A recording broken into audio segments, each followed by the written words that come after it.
Ce que nous voyons clairement aujourd'hui, ce sont les plans de licenciement qui s'ajoutent les uns aux autres, par centaines et par milliers.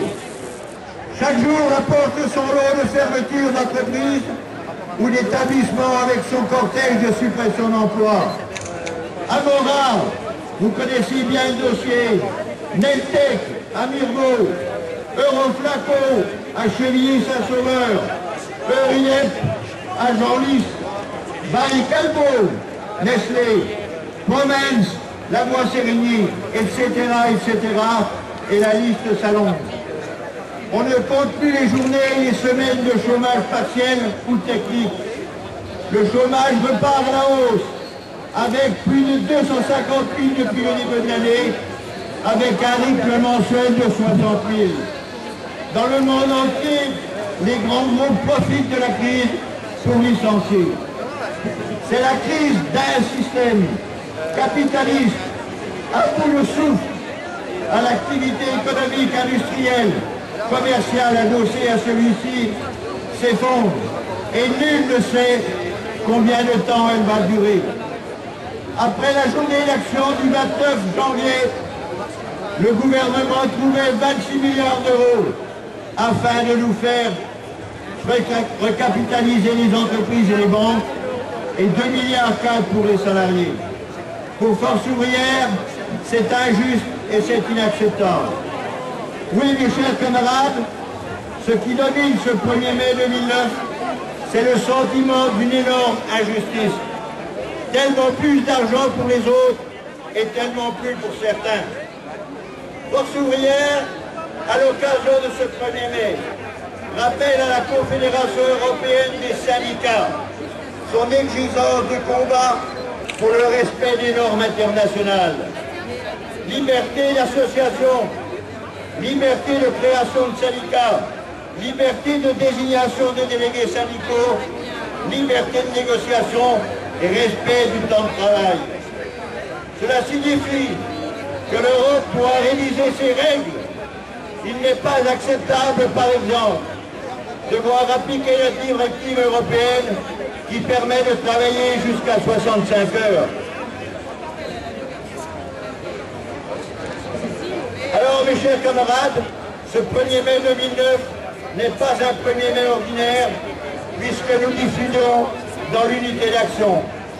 Alors, il faut préciser les choses, mes camarades, pour ne pas revivre les déconvenus du passé.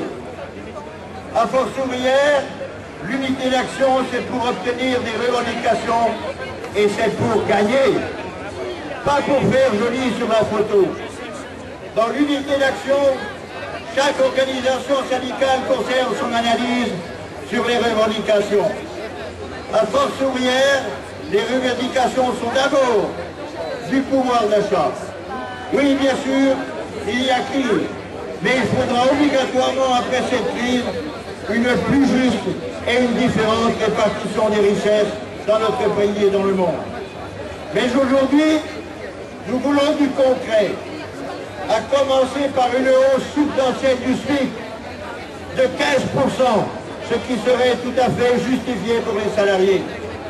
Nous voulons aussi la révision des grilles salariales et les renégociations de la fonction publique.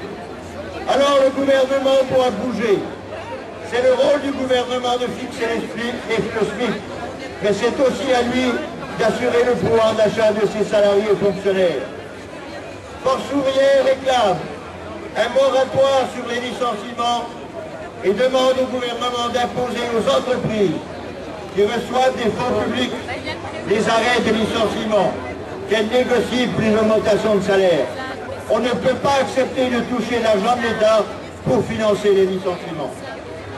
Mes chers camarades, ce ne sont que quelques revendications, mais le catalogue est beaucoup plus étoffé. Mais elles sont fondamentales. Relancer l'économie, ça part par la relance du pouvoir d'achat. Cela passe par la défense du service public et l'abandon de la RGPP, véritable outil de transformation de la société en faisant substituer à la République. Aujourd'hui, des dizaines de salariés se battent avec acharnement pour conserver leur travail ou pour tout au moins obtenir de meilleures conditions de départ. Ils interpellent parfois durement les représentants du patronat, qui n'assurent pas leurs responsabilités dans les négociations.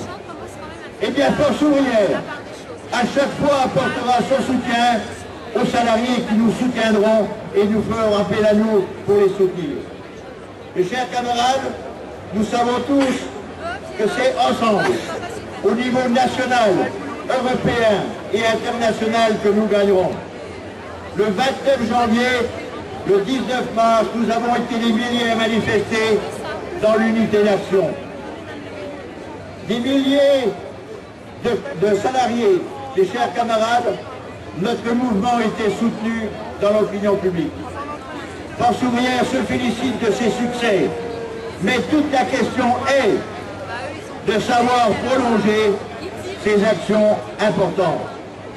Face à la gravité de la situation, les travailleurs, Force ouvrière considère que toutes les catégories de salariés sont en danger et que le 1er mai 2009 doit être l'occasion de lancer un appel à la reconquête de nos droits perdus par l'action qui devra continuer. Force ouvrière prendra ses responsabilités. Nous avons appelé le 29 janvier au 19 mars à une grève interprofessionnelle. Nous avons demandé au gouvernement de tenir compte de ces avertissements.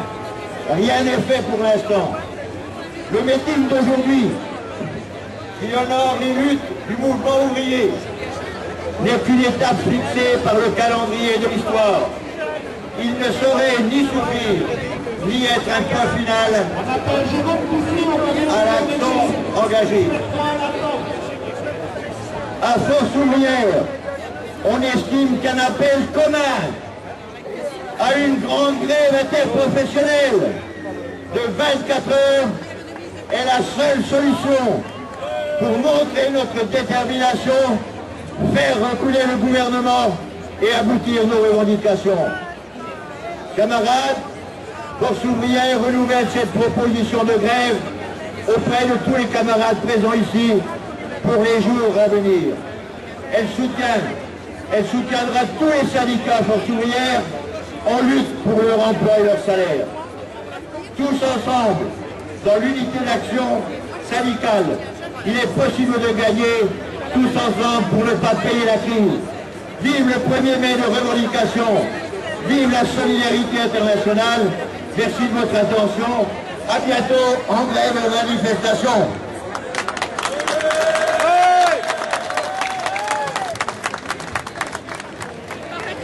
Comment ça s'appelle? Oui, c'est la même chose, hein, c'est la même chose. Mais là, je vous avais pas dit.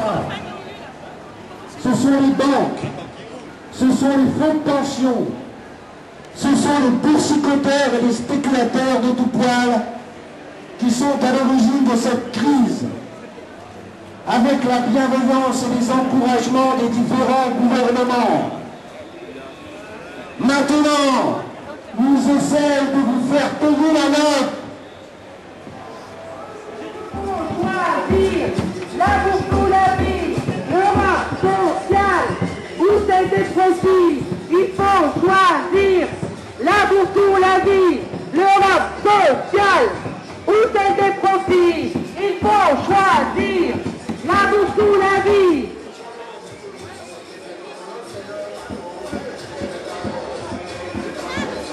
Ni Europe de Juncker, ni Europe du bunker, construisons une Europe solidaire et sans frontières.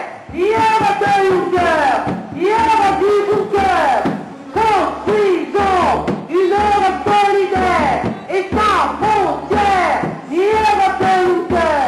Clairement aujourd'hui, ce sont les plans de licenciement qui s'ajoutent les uns aux autres, par centaines, voire par milliers.